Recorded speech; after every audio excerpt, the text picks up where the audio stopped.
Nearly 3 years ago in Aurora, Elijah McClain died shortly after he was injected with a high dose of the powerful sedative ketamine. The City of Aurora has since banned its use. Well, tonight we are learning more about the alternative sedative that Aurora Fire is considering using now. Denver 7 investigative reporter Jennifer Kovaleski spent more than a year reporting on Aurora Fire's use of sedatives. It's a rapid-acting sedative called droperidol. The drug is used to treat patients who may be agitated or aggressive. Aurora's medical director spoke about it with city leaders this morning, and it came with questions after what happened to Elijah McClain. It's been heavily used in EMS for 30 to 40 years, going back to the early 90s. He's talking about the drug droperidol. Aurora Fire Rescue wants to add the sedative to its medical toolkit to treat patients who are experiencing a high level of agitation. The drug will be used in situations where they would have previously administered ketamine. Every Denver Metro agency uses this approach as well. Aurora banned the use of ketamine shortly after the death of Elijah McClain.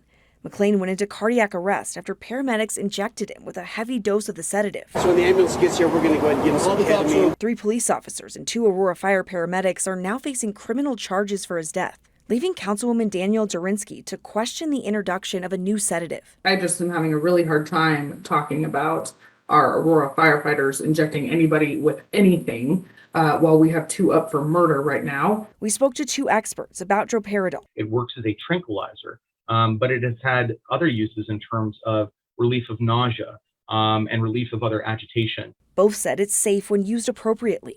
This drug is fairly safe, meaning that it is very rare that the drug itself, when utilized in that appropriate context, will have those side effects. So I think that droperidol is, I would say, probably 70 to 80% of what I use for sedation in the emergency department. Dr. Chris Colwell, who is the former medical director at Denver Health, believes using sedatives are a safer option than restraining someone in an agitated state. But to not have the ability to appropriately sedate a patient when that is necessary, I think really does represent a risk to those patients and to providers. Both experts noted that this drug does have a black box warning from the FDA that significantly reduced its use in the early 2000s. But the drug is making a comeback. They also said the heart complications were attributed to much higher doses than typically given on an EMS call. I'm Denver 7 investigative reporter Jennifer Kovaleski. And Aurora tells us it is working with the consent decree monitor and other officials on education about this new medication. Aurora says other departments in the metro already use this type of sedative.